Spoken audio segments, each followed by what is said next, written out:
Love is not enough, bro. Yeah, bro, love is not So enough. you say you have money. Huh? You have money. But you don't understand the reference. No, I'm not. I understand. What's the reference? Love is not enough. Come to me, Molo. I'm a sharp guy. How you doing, bro? I'm good, bro. We saw each other some weeks ago. Yes, Yeah, you played the I EP. played the project. You know I love the EP. Yes, obviously. First things first, who is Young Jonn? Give us a background. Okay, Young Jonn. I mean, Young Jonn is a young kid that is now a man, I guess. But yeah, that's Young Jonn. Basically, just me. You know, like I've always been just that young kid. You know, even growing old, I'm still young at arts. You know, I still do everything like I'm young. I still do everything like I'm a kid. You know, remember how they posted your test straps on pause? Yeah. Someone said you look Igbo. Yeah. Are you Igbo? No, I'm Akwa Ibom. Huh? Yes, I'm from Akwa Ibom. Ikota Basi. Wow, I said in Akwa Ibom, nice. You said? I said in Akwa Ibom. Oh yeah? Yeah, nice place. Nice place, bro. Nice to meet you. Abaji. Idioto. Nasu. Yeah, I get it for you. Where did you say? You grew up in Lagos, though, right? Well, I grew up like it's a mixture of everywhere. Like my parents used to move around a lot because my dad is a pastor, but at that point he was like more into like missionary work missions. Yeah, so Lagos, Ibadan, Osun State. We should go back and forth. There was a lot of back and forth, basically. So where did you spend most of your childhood? Like, is it Yoruba land? Yeah, no, Yoruba. No, I never Akwa Ibom. Akwa Ibom. Can you speak Igbo? Abaji, now I speak for you. That That one I cool. Abaji, I mean, I also know Soson is thank you. Yeah. I know Abasi is God. Yeah. I mean, bad as bad. Yeah. Anyway, it's fine. Yes. But I remember interviewing Olamide like 2020, and he was saying the church music must always be in his music. You produced, Baby is complaining. He produced that song. Yeah. Yeah, and he was saying, yeah. So did you guys meet on some church level? Or did you guys meet through Cash? Like me and Bado. Bado, yeah. Actually, me and Bado met way even before Story for the Gods. Yeah, there was this studio Bado was recording his YBNL project. Yeah. You know, where it's Factory Studios. Wait, that's 2011. Yeah, no, 2012. Yeah, 2012 exactly. So that, when he was recording, that's around the time I also came to Lagos, and coincidentally, this is the studio I came to. I was working. I was basically sleeping, waking, and eating in that studio. It's Factory. Shout out to BT. I mean, he accommodated so many of us way back. We used to always just be in the studio. You understand? Yeah. So Pheelz also used to come around. They were recording then, so I always used to just be there. But sometimes I've been in the studio sometimes. But I just used to be around the environment and, you know, trying to like get myself together.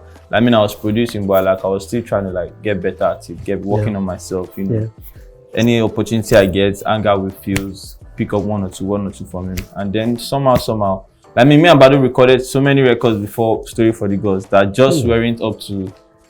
You understand? We're just working because like we just kind of clicked and we're just working until we had Story for the Gods. And everything changed. That was But before then though, were you an artist when you came to Lagos? And where did you come from? Okay, so this is the real story here.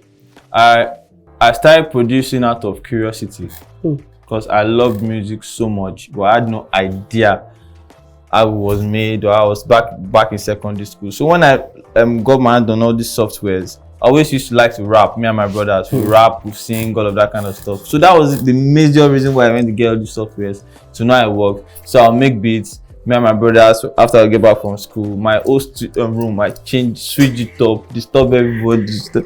So we'll go in there, we'll freestyle, we'll rap, then I'll put the vocals on the beat. That was basically where it was. So it was just me and my brothers. We had a group then, AVG. Oh my God. You know, so we always used to rap and I'll make the beats, then that was it. Until everything. What is the meaning of AVG? Avant-garde. Oh, that's actually a good group. Yeah, that's a dope group. Actually. You know. So, but then one of us, worldwide, traveled to Ghana. My brother went to school. Then I was also in school, but like I switched to distance learning. Because I wasn't like. What were you studying before? Communication and language arts. In University of Ibadan. Yeah. So I switched to distance learning and I moved to Lagos. Yeah. That's when I came to its Factory Studios. So you were learning from distance. Yeah, exactly, from a distance. So that was basically what it was. Then I was in the studio. Yeah. In the studio, working, recording. Then somehow, I got the record with Olamide, Story for the Gods, and we kept working. That's crazy. I thought you knew Kesh first. No, I actually met Kesh through Bado. That's crazy. Me and Kesh didn't even really click at first. Like when Kesh because when Bado signed Kesh, then Kesh and Victor used to come to the studio. Yeah. You know, then Victor brought Kesh to the studio because Bado was like, okay, you guys are going to the studio. We have a thing together. You guys can always go and record. Yeah. You know, vibe. Then they come, then Kesh, me and Kesh just use Kesh. Where's this guy? You know, so, but somehow, now we are like the closest bunch. Yeah. So, but life is crazy. Life is crazy. I know you contributed some backing vocals to a lot of Bado albums and a lot of Kesh albums. Why did it take you till like 2016 or 17? Was that your first single? 16, 17, 18? I can't really remember. I think Hello Baby was the first one I had. Yeah, that was like my production as a producer. Yes, as a producer. Well, you know, I always feel like there's time for everything, you know, like, and for people that know me closely, I like listen to impulse. Like, I think I do everything based on impulse. Impulse is my first, like, so like if I don't feel like that, I don't know what to call it, but like, I don't hear that sound. Nudge. Like exactly. Yeah. So like, I've always been recording, but I never really felt the urge to like take it serious. I put out music, but I never used to take it serious. And also like way back, I was dealing with a lot of social anxiety issues. So I wasn't even that guy to come all of this. I wasn't that man. I don't give you beats, you don't record that beat. Make I go man. So that's basically what it was. I wasn't so into like, but as time passed, you know, I just found myself here. How did you get over it? Let's talk about the social anxiety a little bit, because most men don't even know how to admit that they are socially awkward. Yeah. Like it's not something that men admit. Yeah. When did you realize it? What was the first time you realized? Okay, so basically I when I was really young, I used to be extremely shy. In my mind, I was just shy. But my mom used to be a psychologist. She actually has a master's degree in psychology. Bro, you're from like in the University of Ibadan, and she was a youth pastor, and she had a primary and secondary school, so she had dealt with kids. So she knew that this guy is not just shy. We need to work on this guy, and she always knew that I was interested in art. And even she used to play the violin, she used to play the keyboard, she used to sing. So like she did a lot of work on me, basically. You know? Shout out to your mom. Yeah, my mom. Shout out to her. May I so rest in peace, by the way. But yeah, shout out to her. Yeah. You know, so like that was basically what I did. So like in my secondary school, primary school, it used to be a hard struggle. But sometimes I see myself. So it was not like a kind of bipolar thing. Like sometimes I'm like this. Sometimes when the thing enters, I don't log out for like a long period till I find myself out of it. You know, so like it was a real struggle. Even me, I can't really tell you that this per se how I got out of it, but I think it was just being around people, trying to. And I think one thing that really helped me is being conscious of the fact, you know, when you know your problem, that's the first step. Then I knew that this was a problem, and I knew that it's something I had to deal with. It's not just being shy, like, because I deprived myself of so much I feel I was entitled to just because of this. So you think it's one of the reasons why you deferred your artist side for a while? Yeah, it's definitely one of the reasons. I don't think, I know it is one of the reasons. Like I feel if I was more going over it. I mean, like even Bado doesn't know this, but there was a time way back, even before Story for the Gods, I did a little freestyle on some beats in the studio. And then I didn't even know Bado was coming. Then he came in the studio, I was like, who is this? It sounds so good. I was shy to even tell him I was the one. I was like, now one of my guys, And we just ended the talking, conversation, wrap it up. And that was it. So I feel like if I wasn't that shy guy from way back, maybe I'll have dived into this way earlier. But everything happens for a reason. Exactly, that's what I was about to say. What if it had happened then and your time passed and nothing happened? Everything happens for a reason. I feel like this is the right time. Like, mentally, I'm in that space. Did you slow your production down intentionally? I won't say I slowed it down. Nobody would want to slow their career down intentionally. But I was in a space where, like 2017, 2018, I was in a space where I just wanted to rearrange my life. You know what I'm saying? Like that, I lost my mom 2017, and at that point, so sorry about that. Yeah, I realized because she were really close. Then I realized that like I won't say I had wrong priorities, but like so many things really matter. I feel like life is large. So you know, life is large. You know. And so many times we are so myopic and we just so into something. Then at that moment, I just let you step back from everything and like reanalyze, really know what I want out of life. So like it's not like I slowed down my career. I just wanted to just take a wide look at everything. What do you call that? Bird view. Yeah, bird's eye view. Bird's eye view. Yeah, I just wanted to like it wasn't about just the music anymore. It was not about my life. You know, rearranging my life, school, knowing what's up. I just dumped everything. You know what I'm saying? So you went back to school? Well, I'm working on it. Okay. Yeah, I got some few certificates here and there and all of that. Rearranged, reconnected with family. Like, I mean, family is important. We don't even know how important family is. I think at a point, I forgot how important family is. So I reconnected with family, reconnected with friends. I just reset factory settings. And it took me a while to actually do that. Like, it took me a while, 2007, 2009. I don't think I'm there yet, but yeah, gradually. I think you're good. Yeah, with the things you're singing about your EP, I think you're good. And your EP is good, bro. Thank you. I think a lot of people have told you that. Yeah. Dada was a fantastic single. Thanks. I think it was number 5 as of 2 days ago. On Dada, top 100, I think we're on that something right now. I'm not sure. I think I checked something and it was when Angelique Kidjo climbed up to like number 8. Okay, yeah, that was. I think that was okay. The video. No, yeah. Your album, your EP. Oh, the EP. I think right now I don't know what it is, but I know it was, at some point it was a 5. Yeah, it was top 10. It was like number 5. Yeah, it's on top. Yeah. Shout out to you, bro. So you're doing good. So after the break in 2017, 2018, you released a couple singles by yourself as a producer, and then you were Mafo. Yeah, there's Mafo, there's Hello Baby. Yeah, there's Hello Baby. Yeah. Hello Baby was the first one that I really liked. Hello Baby with Twa Savage. I think Badu, my guy. When was the first time you recorded your own song? You stepped into the studio. First time I recorded my song, ever. No, after that part. Okay, after that part. Yeah. I mean, honestly, I was always recording. I was always recording. I just never put anyone out. I mean, people can. If you ask Kesh, anytime you see Kesh can. I've always been recording. He told you. But I've always been recording. Trust me. I just never was ready to play. I was like, I'm just recording. Sometimes I used to give artists my songs. Like, go sing them. So. Was it always love songs? Huh? Was it always love songs? Nah, not just not R&B records. It's everything. I'm just in this space now. At this point. Are you in love? Me love? Nah, I'm not in love. I'm in love with life. I'm in love with myself. Like, I don't even know how to explain, but like actually means I'm just in love with life. Yeah. So what inspired a bunch of the records on the album?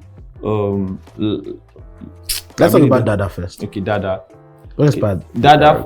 Funny enough, I recorded Dada at night. I made the instrument. I didn't even plan to record. I was actually exhausted in the studio with my guy. Bulldozer is the one that makes some masters for me. So we're just in the studio, just by my, I just wanted to make a beat. Normal. And I was making the beat and I really liked it. Normally I don't really like to, if you listen to the EP, I just produced to most of the other records. Mostly I like to, as an artist, like I rather record on someone else's. Yeah. Yes. So basically, yes, so I was just in the studio, I made the beat, then that thing is what. I think that's what sparked everything. Only if you do me Dada, then immediately I recorded that part, every other thing just came. And then that was it. I was like, okay, not bad. But was any one of those records inspired by like a personal experience or? A personal experience? Yeah. Now, the thing about me is like when I'm recording, because most times like, I don't record with them or I don't record it. It's just vibe. So sometimes I might just record 2 lines, then that's it. Then I come back to the song whenever. 3 years later. You understand? Yeah. So these 2 lines might be inspired by this one. These 2 lines might be from this different people or like. So I just join everything together.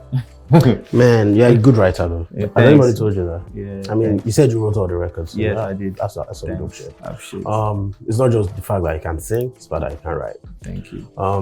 But let's go to the fact. Chocolate City. Yeah. How did that happen? Okay, so Chocolate City, how did that happen? You know, like I said earlier, like I feel like there's a phase. Not that I feel like there's a phase for everything. Different stages, different phases, different challenges. And I was at that phase where, okay, now I want to take my music serious. You know, like I was at that point where, okay, I want to take my music serious, and I obviously don't want to do it alone. I don't know if you can do it alone, you can't do it alone, but I obviously didn't want to do it alone. I mean, some people will say they've done it alone. Yeah, But apart from that, like I feel like everybody should know themselves. Oh, 1,000%. You should know what you understand. Like that would be sarcastic. Yeah, I know. Nobody does know. You know me, and coincidentally at that point they were so interested in my music. I won't lie, I also had like a lot of people that were like, because at that point I was just my head hurt, so I record, and I like, you know, when you have something bottled up in you since, and like now you are ready to, so my head hurt, I record, and people, I was kind of, so I had a lot of people saying that, okay, come, let's run this, but like somehow my mind and I just felt like this is the right decision, because I had like some few other options, but somehow like I told you before, I always act on impulse. My impulse is like my first guardian, you know, understand, like this is what you should do. Yeah, and that's it. That's the say. But what would you like to be known more for now, as at this stage of your life? Would you like to be known more as Young Jonn the hitmaker, or as Young Jonn the hitmaker who is also an artist? No, at this stage right now, I think it's the artist. Like, you know, there's this, like I said, there's stage for it. At this stage right where I am right now, mentally, in my head, everything, my music is what I want you to know. I think even if say I shall do beats now. Oh, I know. Everybody knows. It's not. So, but right now, this is what I want. I'm ready to show this side of me. Yeah, and that's it. I think people should go and stream that. The EP. How did you get video? Video. Shout out to my manager, Isioma. Shout out to Isioma in the background. Is she looking at us? She's laughing. Wow. Isioma, I pay for the shout out. So basically, after next year, when we were trying to decide songs for the EP, then because I had so many songs, I mean personally, I don't really know how to choose and all of that. But then that was a favorite. Next to You was a favorite, and then she said this song has to have video. I'm like, I'm gonna put video on it now. Take song. Then play. She contacted them and everything. And one day she just sent me an MP3 file with videos, vocals on it. I'm like, and then I had the verse. I was like, this guy bad. This guy killed this song. Video. Look, I was supposed to do another verse on that song, but then I heard what he sang. I'm like, nah, I can't sing. What am I going to sing? What am I going to sing after this? Value, bro. So he killed it. Yeah. So Isioma, shout out to you. No shout out to Isioma again. No shout out. So going forward now, though, bro. Going forward, which videos are we seeing? Okay, we've seen that other video. Yeah. Right now, like I said, I move a lot with impulse, and just so far, let's just keep pushing it. But definitely, videos are coming out from the project. Like, we are ready. The team is ready. We are just waiting for the right time to. And for the ones that have the right number. Exactly. And so far, almost it's kind of confusing because, like, Dada was pushed as a single, so everybody's gravitating towards it. Yeah, but like the remaining songs, it's really hard to say that, oh, this is a song, because it's a really good EP. Yeah. So really we thank God, bro. It's also a thing of you have sex symbol things going on now. I have sex symbol things going on now. Sex symbol. Oh, sex symbol. I always say that thing, but me, I be good boy. I need to do bad thing. Everyone is the good. Young Jonn, social media handles. Yeah, my social media, Instagram, Twitter is all the same. Young Jonn, YOUNGJONN. Yeah. Tell them to stream Love Is Not Enough. All right, so my project is out right now. Love Is Not Enough, Volume 1. This is a masterpiece, I think. Yeah. Yeah. I put so much into it. Like so many emotions, I put so much into it. So I will appreciate it if you stream it. You won't be disappointed. I promise you.